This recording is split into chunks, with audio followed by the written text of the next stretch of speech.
Yuliana Pradita, saya dari Prodi MKS. Di sini saya sebagai pemateri 1.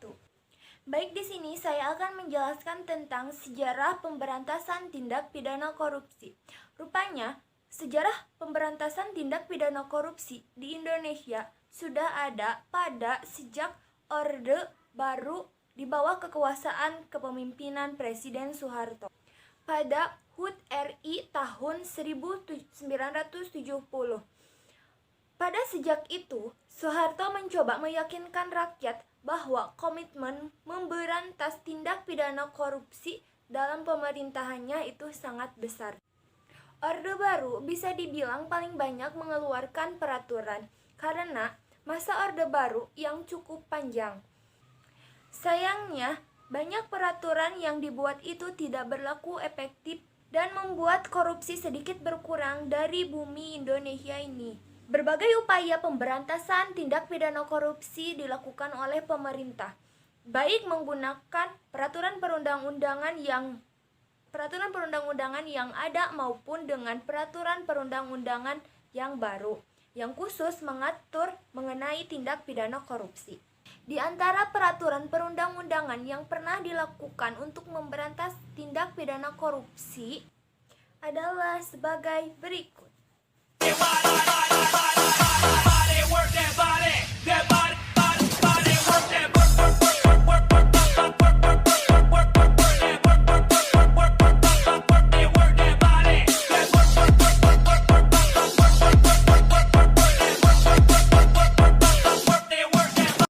Selanjutnya saya akan menjelaskan tentang latar belakang lahirnya delik korupsi dalam perundang-undangan korupsi. Untuk memahami delik korupsi yang diatur dalam Undang-Undang tentang Pemberantasan Korupsi, perlu meninjau latar belakang lahirnya ketentuan-ketentuan delik. Mengingat munculnya undang-undang korupsi yang lebih baru adalah untuk memperbaiki kekurangan yang ada pada undang-undang sebelumnya dan yang termasuk lemahnya pengaturan mengenai rumusan. Ini saya akan menjelaskan tentang delik korupsi menurut Undang-Undang Nomor 31 Tahun 1999 Junco Undang-Undang Nomor 20 Tahun 2001. Nah, berdasarkan undang-undang, kita dapat membedakan 30 perbuatan yang masuk kategori sebagai delik korupsi. 30 perbuatan korupsi itu diatur dalam 12 pasal. Yang ke-1 pasal 2, yang kedua pasal 3, yang ketiga pasal 13, yang keempat pasal 15, yang kelima pasal 5, yang keenam pasal 11, yang ketujuh diatur dalam pasal 12, ke-8 pasal 6, yang ke-9 pasal 7, yang ke-10 diatur dalam pasal 8, 11 diatur dalam pasal 9, dan yang terakhir 12 diatur dalam pasal 10. Bagian D, gratifikasi. Undang-Undang Pemberantasan Tindak Pidana Korupsi Nomor 31 Tahun 1999 JO, Undang-Undang Nomor 20 Tahun 2001 memperkenalkan suatu perbuatan yang dikenal sebagai gratifikasi sebagaimana diatur dalam pasal 12B. Di dalam penjelasan pasal 12B ayat 1 disebutkan pengertian gratifikasi adalah pemberian dalam arti luas, yakni meliputi pemberian uang, barang, rabat atau diskon, komisi, pinjaman tanpa bunga, tiket perjalanan, fasilitas penginapan, perjalanan wisata, pengobatan cuma-cuma, dan fasilitas lainnya. Gratifikasi tersebut baik yang diterima di dalam negeri maupun di luar negeri dan yang dilakukan dengan menggunakan sarana elektronik atau tanpa sarana elektronik. Gratifikasi hanya ditujukan kepada pegawai negeri atau penyelenggara negara sebagai penerima suatu pemberian. Pemberian itu akan dianggap sebagai suap apabila dapat dibuktikan bahwa diberikan berhubungan dengan jabatannya yang berlawanan dengan kewajiban atau tugasnya. Sifat pidana gratifikasi akan hapus dengan dilaporkannya penerima gratifikasi itu oleh pegawai negeri atau penyelenggara negara kepada Komisi Pemberantasan Korupsi atau disebut KPK. Pada prinsipnya, gratifikasi adalah pemberian bisa dari seseorang kepada seorang pegawai negeri atau penyelenggara negara.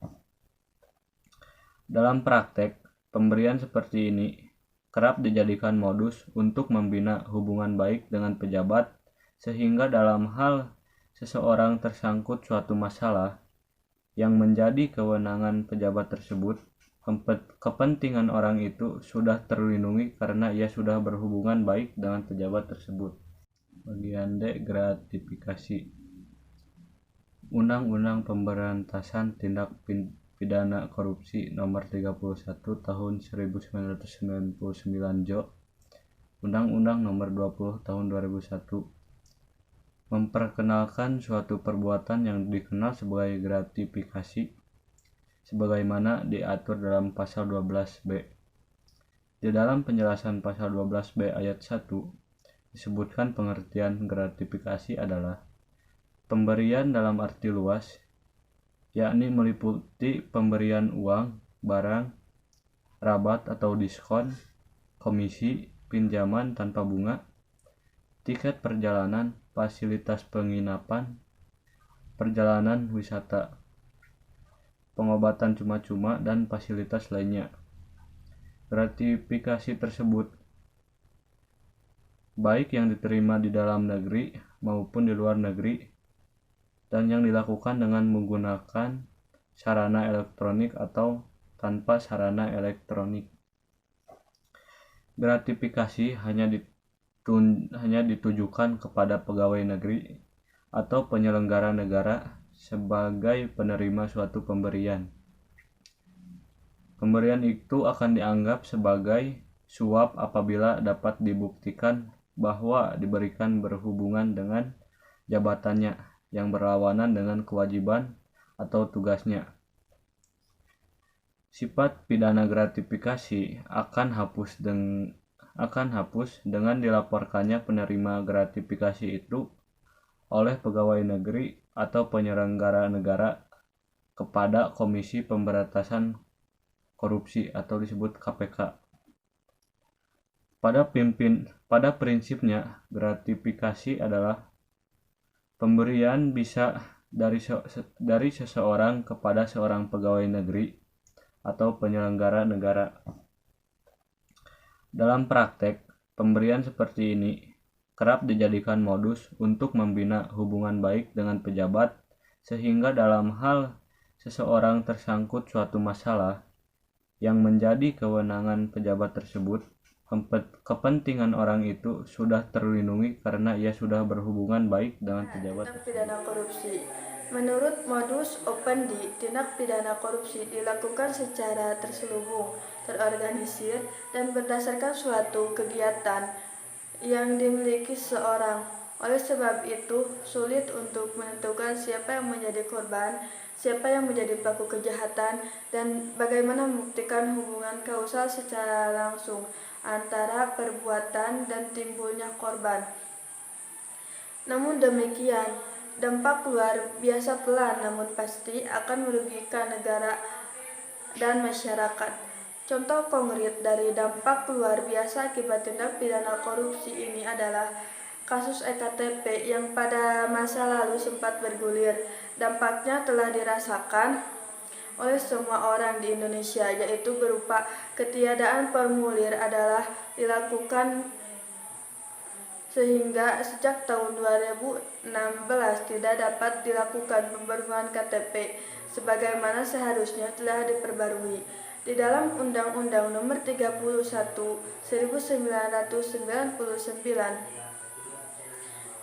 JO 20 Tahun 2001 tentang pemberantasan tindak pidana korupsi Tindak pidana korupsi dapat dikelompokkan menjadi 30 jenis, yaitu dapat kita lihat dalam gambar ini.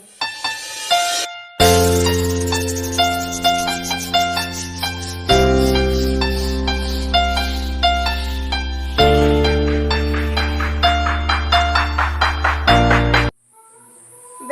Gratifikasi. Tindak pidana gratifikasi merupakan bagian dari tindak pidana korupsi. Secara sederhana dapat digambarkan sebagaimana dalam gambar ini dapat kita lihat. Setelah kita lihat dari gambar tersebut, gratifikasi ini bermakna sebagai pemberian yang bersifat netral. Namun, pada saat pemberian tersebut berkaitan dengan suatu jabatan dan bertentangan dengan kewajiban atau tugas penerimaan, maka akan menjadi gratifikasi yang dianggap suap. Menurut Edi Umar Syarif, perbedaan antara gratifikasi dan suap terletak pada meeting of mind, yaitu konsensus, kesepakatan, dan transaksional pada saat penerimaan. Gratifikasi akan menjadi kejahatan korupsi apabila setiap gratifikasi kepada pegawai negeri atau penyelenggaraan negara dianggap pemberian suap apabila berhubungan dengan jabatannya dan berlawanan dengan kewajiban atau tugasnya pada pasal 12B Undang-Undang Nomor 20 Tahun 2001. Unsur utama yang membedakan antara definisi gratifikasi secara umum sebagai pemberian dalam arti luas dengan gratifikasi yang dianggap suap ada 4 unsur, yaitu 1. Adanya penerimaan gratifikasi. 2. Penerimaan gratifikasi haruslah pegawai negeri atau penyelenggara negara. Dan yang ketiga, gratifikasi dianggap suap. Maka apabila gratifikasi tersebut yang diterima tidak dilaporkan kepada KPK dalam jangka waktu paling lambat 30 hari kerja terhitung dari diterimanya gratifikasi tersebut, maka akan masuk dalam kategori suap. Dan ini adalah gambaran perihal alur kerja laporan gratifikasi dapat kita lihat.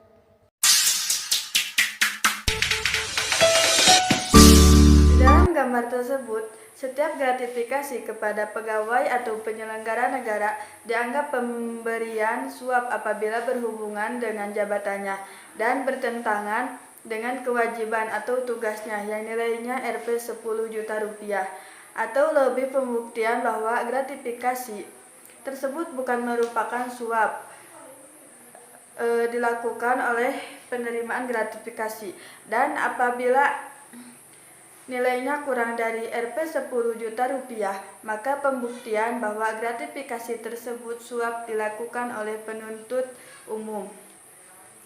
Berikut ada 7 praktek gratifikasi yang banyak ditemukan di dalam kehidupan sehari-hari.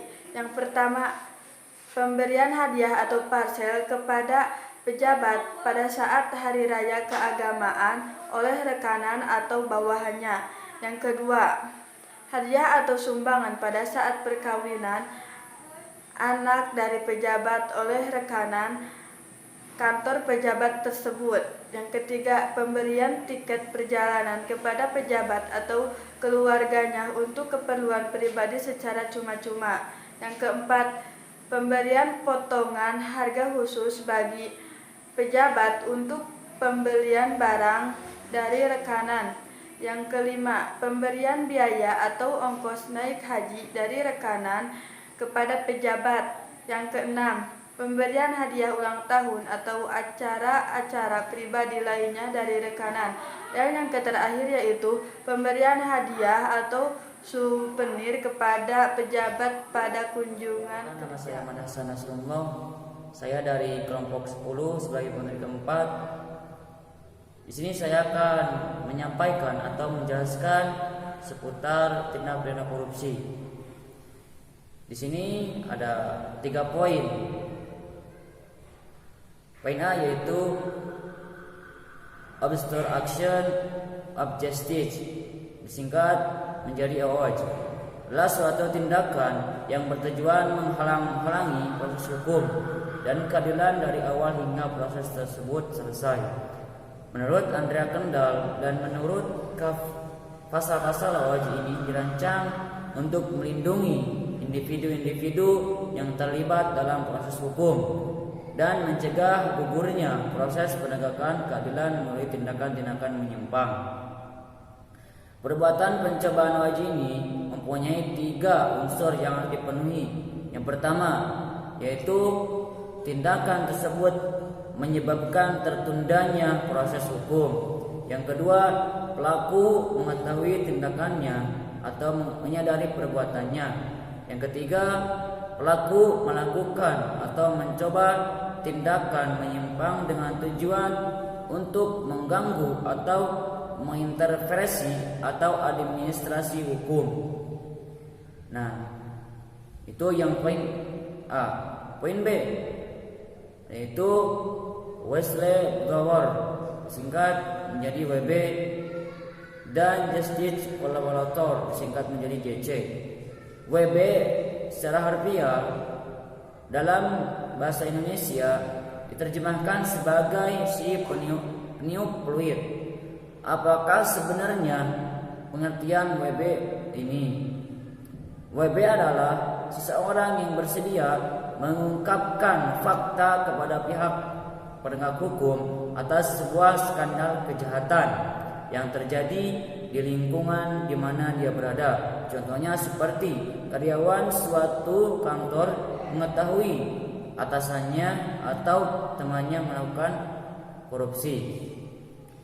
Dia melaporkan kejadian tersebut kepada penegak hukum. Nah, maka dia merupakan sebagai WB.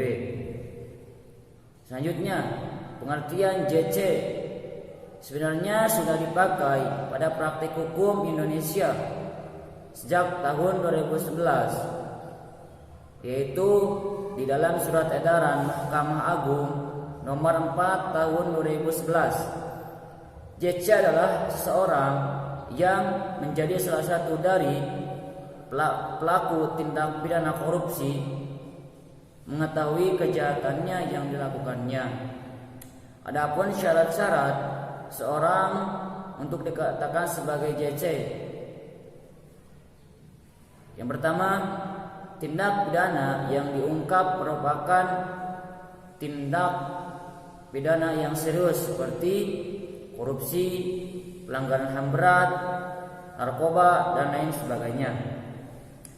Yang kedua, keterangan yang diberikan signifikan, relevan, dan andal.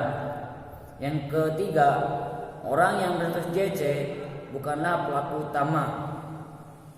Yang keempat, dia mengakui perbuatannya di depan hukum. Yang terakhir, jaksa penuntut umum di dalam tuntutannya mengatakan bahwa yang bersangkutan telah memberikan keterangan atau bukti-bukti. Nah, ini poin yang kedua.